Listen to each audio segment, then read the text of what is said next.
سلام به همه همراهان عزیز. من نیلوفرم، مربی رقص تانگو و بلاگر تشریفات. امروز اومدم براتون یکی از فانتزی ترین و خاص ترین باغ تالارای اصفهان رو معرفی کنم. باغ تالار امرالد واقع در اول بهارستان با مدیریت محترم آقای هراجی. اگه دنبال فضای رویایی، نورپردازی جادویی و محیطی هستین که مراسمتون رو تبدیل به یه خاطره فراموش نشدنی بکنه، اینجا دقیقا همون جاییه که باید ببینین. توی پایان این ویدیو یه تیکه کوتاه از رقص زیبای عروس دامادم رو براتون گذاشتم تا خودتون حس کنین این فضا چقدر میتونه عاشقانه و خاص باشه. پس تا آخر ویدیو با من همراه باشین.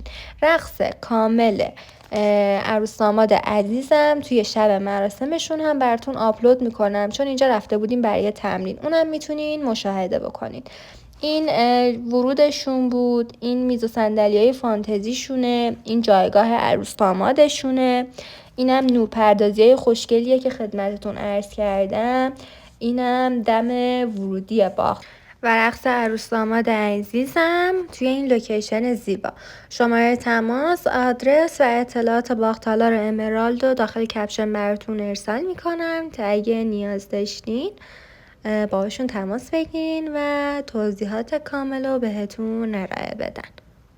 کلیپ اجرای تانگو عروس داماد عزیزم توی شب مراسمشون رو هم داخل پستای بعدی براتون آپلود میکنم.